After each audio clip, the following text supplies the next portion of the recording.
Saat ini jelang pukul 3 sore waktu Beirut, di tengah kesepakatan gencatan senjata Amerika Serikat dan Iran, Israel tak berhenti menyerang Lebanon untuk memburu Hizbullah. Kami akan diskusikan ini bersama dengan para narasumber. Bergabung lewat sambungan dalam jaringan Stanislaus Rianta, pengamat intelijen dan keamanan dari Universitas Indonesia. Dan bergabung lewat sambungan dalam jaringan juga bersama kami, warga negara Indonesia di Lebanon, Muhammad Al-Hafiz. Selamat malam dari Jakarta semuanya, dengan Tifal di studio. Selamat malam, Mas. Selamat malam, Mas. Baik, terima kasih. Sudah semua bergabung bersama kami kali ini, dan kami paham juga Mas Hafid di tengah kondisi yang ada saat ini masih berkenan untuk bergabung. Kami apresiasi Anda sudah mau berdiskusi bersama kami.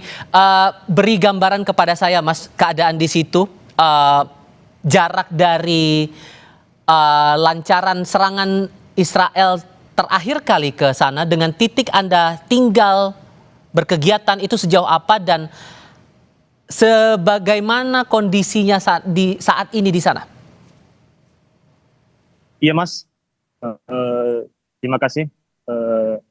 Untuk saat ini bisa kita simpulkan menurut yang saya pantau, keadaan di Beirut itu aman, tetapi tidak nyaman karena kondisi di Beirut sangat dinamis begitu. Buktinya pada hari ini pemerintah Lebanon menetapkan hari Kamis sebagai hari berkabung nasional. Aktivitas tidak selonggar hari-hari sebelumnya, mengingat hari Rabu kemarin serangan yang tiba-tiba dan membabi buta, karena biasanya serangan itu berpusat di pinggiran selatan kota Beirut atau disebut Dahiyeh. Akan tetapi kemarin serangan yang sangat disayangkan yang diluncurkan oleh IDF menargetkan banyak sekali warga sipil yang sedang beraktivitas begitu. Dan untuk saat ini, Mas, keadaan ya normal. Buktinya mobil-mobil, kendaraan lalu lalang dan warga setempat tetap beraktivitas. Namun dengan catatan pemerintah meminta warga setempat untuk berhati-hati, memfollow up berita, dan tidak pergi kecuali dengan hajat maupun darurat begitu. Nah, kalau posisi Anda sekarang dengan serangan yang terjadi terakhir kali itu seberapa dekat atau seberapa jauh jaraknya, Mas? Iya, Mas. Jarak dari tempat saya tinggal sekitar 2 kilo, Mas. 2 kilometer. Sehingga dentuman itu cukup keras terdengar ya saat letupan itu muncul, di target itu mulai dilancarkan oleh Israel. Benar, Mas, benar. Dentuman yang sangat keras, kemudian asap yang membumbung tinggi, Mas, sangat jelas dari tempat saya tinggal. Begitu. Oke, dan Anda tinggal di sana bersama dengan anggota keluarga Anda yang lain, atau mungkin dengan teman-teman WNI yang lain juga, atau gimana kondisi saat itu? Iya, Mas. Serangan yang tiba-tiba itu sangat membuat, khusus bagi saya merasakan histeria dan panik, karena kan kami kan sangat memfollow up, Mas. Jadi ada media sosial, grup WhatsApp yang memberikan berita-berita warning tempat-tempat ataupun titik-titik yang akan diserang, sehingga kita bisa menjauhi radius dari serangan tersebut. Akan tetapi pada Rabu kemarin sangat di luar khayal, Mas. Maksudnya di luar perkiraan kita. Warga setempat masih banyak yang beraktivitas lalu lalang, dan kemudian sangat begitu panik. Baik. Kemarin itu, Mas. Oke, Pak Stanis, begini, kalau melihat konteks yang ada sekarang dan mencermati pernyataan dari dua belah pihak, Pak, AS bilang bahwa bagian dari kesepakatan gencatan senjata itu tidak termasuk soal Lebanon.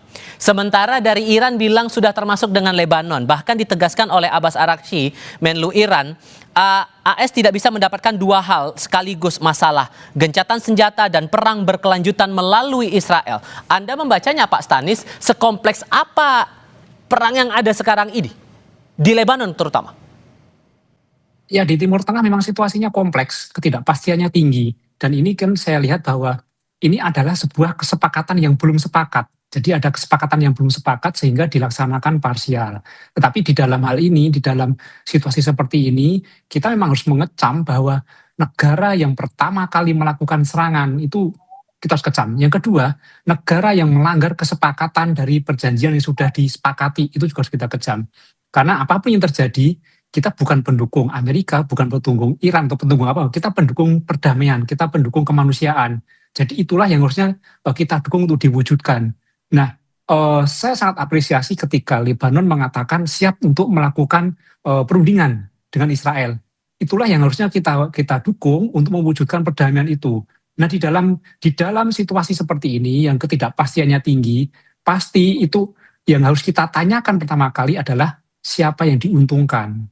Nah, biasanya ketika siapa yang diuntungkan ini muncul pihak-pihak yang melakukan manuver-manuver, dialah yang sebenarnya nampak sekali diuntungkan dengan peristiwa ini, entah dengan aksi-aksinya atau mendapatkan manfaat. Dan kita lihat di tengah dunia semua menyoroti terkait Iran dengan Amerika, mereka sudah bersepakat walaupun belum sepakat penuh untuk melakukan jeda, tiba-tiba Israel melakukan serangan yang ke Lebanon. Saya kira ini suatu tindakan yang harus kita kecam.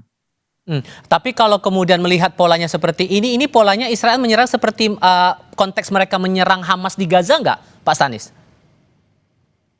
Ya, Israel kan serangannya memang juga tidak bisa ditebak. Siapapun melakukan perang seperti ini kan tidak bisa ditebak. Tapi apapun tujuannya, siapapun targetnya ya, serangan-serangan seperti ini kan tidak bisa kita bela, dan ini harus kita kecamin dulu. Mau ke Hezbollah, mau ke siapa, selama di situ ada masyarakat sipil menjadi korban, kemudian ada perjanjian yang dilanggar, ada serangan yang pertama kali tiba-tiba seperti itu harus kita kecam itu. Dan itu sangat tidak terpuji ketika Israel, harusnya kan Israel itu kalau misalnya dia mau mewujudkan perdamaian dunia, dia mendukung itu, melakukan jeda juga. Tapi ini kan tidak, dia melakukan serangan di tengah-tengah seperti melakukan provokasi sebenarnya, provokasi ketika Amerika dan Iran sedang jeda, dia malah melakukan itu. Ini kan tampak semacam provokasi itu. Karena ini alasan dari Amerika nih, Amerika sebagai sekutu garis kerasnya Israel bilang Hizbullah yang mulai duluan nyerang Israel, makanya Israel nyerang balik. Nah, gimana tuh, Mas? Kita lihat dari data dari yang ada saja, siapa yang menjadi korban, dan siapa yang menjadi pelaku. Saat ini yang data yang ada di kita itu kan yang menjadi korban adalah Lebanon. Sementara kita tidak melihat bahwa Israel seperti itu. Kita bukan membela Lebanon atau membela Israel, tapi siapapun yang melakukan serangan itu ya harus kita kecam itu loh. Karena ini saatnya jeda itu loh. Jadi siapapun tidak boleh melakukan itu. Jadi harusnya menghargai perundingan itu, menahan diri, tidak melakukan serangan, dan langkah-langkah yang dilakukan saat ini adalah langkah-langkah perundingan, bukan mengukang senjata dan menembakkannya gitu loh. Oke. Mas Hafiz, efek dari serangan Israel ke Lebanon ini sejauh mana berdampak untuk fasilitas dasar selama Anda tinggal? Kayak air, listrik, kebutuhan makan, ada yang terganggu nggak sejauh ini? Iya, Mas. Alhamdulillah untuk logistik maupun air dan obat-obatan menurut sumber yang saya baca tetap tersalurkan, Mas. Tidak ada isu putusnya logistik ataupun sumber air begitu. Tapi ada bantuan nggak yang disiapkan dari pemerintah Lebanon atau pemerintah kota Beirut untuk warga-warga yang ya sebagai antisipasi lah kalau kemudian eskalasinya makin tinggi berikutnya? Iya, Mas. Dari awal perang itu ketika Israel membuka front baru yaitu Israel versus Lebanon, dari awal perang pemerintah Lebanon telah membuka tempat-tempat untuk buat pengungsian warga, Mas. Jadi untuk tempat pengungsian dari awal sudah aksesnya sangat besar. Contohnya stadion utama sepak bola Lebanon dijadikan tempat untuk pengungsian maupun sekolah-sekolah dan rumah sakit begitu, Mas. Oke, dengan kondisi yang sefatal ini efeknya, entah ini mungkin pengalaman Anda pertama kali atau mungkin sudah pernah punya pengalaman mengalami ada momen-momen krusial, momen-momen darurat seperti ini, seberapa khawatir Anda sekarang, Mas, dengan keadaan eskalasi Israel menyerang Lebanon sekarang? Iya, Mas. Saya 2024 juga merasakan, Mas, perang yang dilancarkan oleh IDF. Untuk kekhawatiran hanya saja saya kaget dan teman-teman karena serangan yang tiba-tiba begitu. Karena 7 kali 24 jam kita selalu memfollow up terkait adakah warning dari IDF. Karena kota Beirut kemarin itu sangat-sangat mencekam karena tidak ada warning dari mereka. Nah, adapun kalau di Dahye, pinggiran selatan, memang dari dulu tidak ada warning. Mau ada warning ataupun tidak ada warning, pasti serangan 24 jam. Begitu, Mas. Oke, dengan kondisi seperti ini Pak Stanis, ditambah ada komitmen juga dari Lebanon siap untuk bernegosiasi, sejauh mana kita bisa berekspektasi negosiasi itu bakal berjalan lancar, satu. Kemudian apakah ini akan berpengaruh juga untuk momen gencatan senjata yang sudah kadung diteken antara AS dan Iran? Karena dua-duanya masih bersikeras untuk urusannya soal Lebanon ini. Gimana prospek ke depannya? Kita bahas itu nanti, kita jeda dulu. Tetap di Kompas TV. Pak Stanis, kalau melihat pernyataan Trump yang selalu bilang 2 minggu ditambah lagi ini realisasikan dengan momen gencatan senjata 2 pekan antara AS dan Iran, sesungguhnya kita bisa meyakini bahwa ini betul-betul perangnya akan dijeda, atau jangan-jangan ini bagian dari semacam reproduce atau ngeriset lagi alutsisanya AS untuk ikut campur dan akan makin luas ke Lebanon itu? Ya, memang ada kekhawatiran banyak pihak yang mengatakan bahwa jeda ini adalah reload, istilah senjata reload amunisi gitu loh. Jadi dia perlu jeda untuk mengisi amunisi, itu yang kita khawatirkan jangan sampai terjadi gitu. Tapi kita lihat bahwa sebenarnya peristiwa jeda ini kan tidak lepas dari peran dari Pakistan. Islamabad melakukan peran penting untuk melakukan menjadi semacam fasilitator, mengkomunikasikan ke AS dan komunikasikan kepada Iran. Nah, kalau kita melihat kasus Lebanon dengan Israel, saya kira mereka memang tidak akan berdamai, tidak akan jeda kalau tidak ada pihak ketiga yang memfasilitasi itu. Nah, ini sebenarnya peran negara-negara Teluk itu sebaiknya sangat signifikan sebenarnya. Bagaimana supaya negara-negara Teluk ini mampu berperan untuk minimal memberikan fasilitas untuk kedua pihak ini untuk melakukan komunikasi. Nah, kita melihat kan bahwa Pakistan cukup besar manfaatnya, cukup besar perannya ketika berhasil membuat ini jeda itu. Nah, perlu diciptakan pihak ketiga, atau itu bisa satu negara atau banyak negara yang untuk menekan atau memaksa atau minimal mengajak, kalau dalam bahasa lebih halus, mengajak Israel dan mengajak Lebanon untuk berunding. Dan Lebanon sudah membuka pintu itu. Nah, seharusnya itu segera dilakukan, disambut bukan dengan membalas dengan senjata lagi, tetapi dengan membuka pintu perundingan supaya tidak terjadi serangan-serangan selanjutnya. Akankah itu berjalan mulus? Karena kalau saya kutip pernyataan Menlu Iran, dia bilang dengan serangan Israel ke Lebanon ini sesungguhnya bola itu ada di tangan Amerika Serikat, Pak Stanis. Ya, ini kan Amerika sama Israel kan saling melempar bola sebenarnya kan. Ketika kejadian yang dilakukan oleh Amerika, dia itu Israel. Nanti ketika Israel melakukan, ya nanti bisa aja melempar ke Amerika. Tapi kedua-duanya kan sebenarnya satu kubu itu. Mereka hanya melempar itu supaya untuk melempar tanggung jawab. Nah, yang paling penting sebenarnya kan ini bukan bolanya siapa gitu, tapi hentikanlah main bola ini gitu. Jadi sebaiknya semua pihak untuk menghentikan ini, apapun tanpa syarat untuk jeda dulu itu. Nah, Israel saya melihat bahwa saya menyatakan bahwa ini provokasi gitu. Ketika sudah ada kesepakatan untuk berunding, kesepakatan untuk jeda, dia melakukan provokasi gitu. Nah, apakah ini murni Israel atau ini juga atas persetujuan Amerika, itu kan peristiwa di balik layar yang belum kita lihat gitu.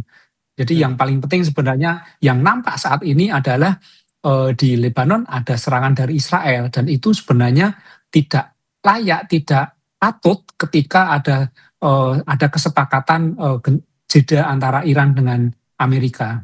Oke. Mas Hafiz, dengan kondisi yang ada sekarang dan kita belum tahu ini eskalasinya bakal berlanjut sampai kapan, intensitasnya akan setinggi apa, berapa hari ke depan. Sudah adakah arahan dari KBRI Lebanon ke Anda dan teman-teman WNI untuk perlindungan diri kemana, atau mungkin sudah ada arahan dan kemungkinan untuk dibawa, untuk pulang kembali ke tanah air? Terkait ini Mas, ini mungkin bukan otonomi saya sebagai warga negara, hanya saja sebulan yang lalu saya telah mengungsikan diri atau mengevakuasi diri ke shelter basement kedutaan. Alhamdulillah kedutaan kita sangat aktif ya Mas, ketika awal perang itu telah memberikan arahan melalui media sosial tentunya, dan juga ada grup warga negara kita di Lebanon, grup WA. Di situ kita bisa memantau 7 kali 24 jam terkait kondisi di Beirut, Lebanon. Alhamdulillah di kedutaan pasokan logistik dan kebutuhan dasar disanggupi oleh KBRI. Begitu Mas. Tapi Anda pribadi, maaf saya potong, tapi kalau Anda pribadi dengan kondisi yang ada sekarang, Anda pengen pulang dulu nggak ke tanah air untuk sementara waktu sampai kondisi mereda? Jadi Mas, saya beranggapan atau yang saya yakini, tempat saya ini untuk saat ini relatif lebih aman Mas. Karena di pinggiran selatan Beirut yang memang sangat red zone, titik merah begitu. Untuk saat ini kedutaan besar hanya memberikan himbauan untuk mengevakuasi mandiri, ataupun jika dekat tempat tinggal warga negara terdengar maupun dekat dengan titik-titik merah, hendaklah untuk mengevakuasi ke KBRI begitu Mas. Tapi ada nggak teman-temannya Mas yang mungkin mengajukan diri ke pihak kedutaan, mungkin bisa dibantu untuk pemulangan kembali ke tanah air sejauh ini yang Mas tahu? Untuk sekarang saya belum dapat informasi Mas. Gitu. Bukan kapasitas kita. Oke. Berikut. Tapi yang Mas tahu jumlah warga negara kita yang ada di Lebanon atau di Beirut setidaknya itu ada berapa banyak ya Mas ya? Yang Mas tahu saja. Untuk jumlah warga negara saya kurang tahu Mas. Kalau jumlah mahasiswa sekitar 40 orang kurang Mas. Dan itu gitu. Tinggalnya berdekatan dengan Mas juga atau nyebar juga di beberapa titik di Beirut itu? Iya, nyebar di Lebanon. Ada yang tinggal di ibu kota Lebanon, dan juga yang di Pon Liban atau Gunung Lebanon, distrik Gunung Lebanon, dan di BK ikut. Oke. Terakhir Pak Stanis, kalau kemudian kondisi seperti ini, gencatan senjata langsung bisa langsung tidak berlanjut lagi kah? Karena ada komitmen juga dengan oleh Iran, IRGC bahkan bilang Iran akan turun tangan kalau kemudian Israel masih tetap menyerang Lebanon. Ya, saya kira yang diperlukan adalah menahan diri. Saya lihat kalau selama nanti tidak ada provokasi dari Israel, harusnya ini berlanjut. Memang tensinya tidak bisa langsung diturunkan dari serangan-serangan terus langsung berhenti. Biasanya kan ada penurunan tensi, mungkin serangan-serangan menengah dulu, kemudian kecil, baru nanti benar-benar berhenti. Ya harapannya tidak perlu seperti itu, tetapi langsung berhenti dan mentaati perjanjian atau kesepakatan supaya ini tidak berlarut-larut. Oke. Terakhir Mas Hafiz, mungkin ada hal yang mau disampaikan untuk keluarga yang ada di Indonesia dengan kondisi yang ada sekarang Mas?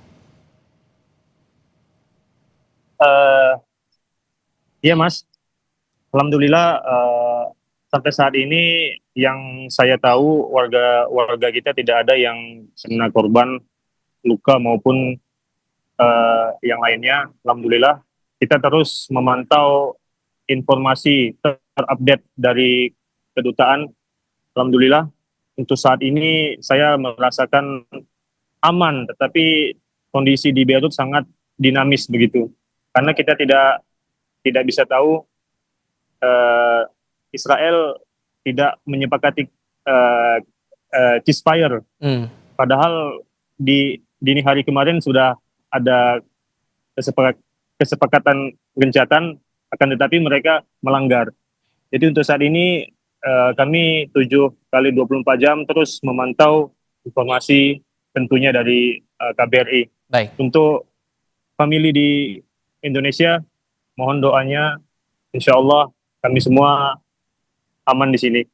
Berikan Mas. Amin. Kami doakan juga untuk Anda dan teman-teman WNI, entah itu yang bekerja statusnya atau mahasiswa dalam keadaan aman dan selamat di situ. Mas Hafiz, terima kasih ya sudah mau bergabung bersama kami. Pak Stanis juga terima kasih sudah berbagi perspektif bersama kami. Selamat malam dari Jakarta semuanya.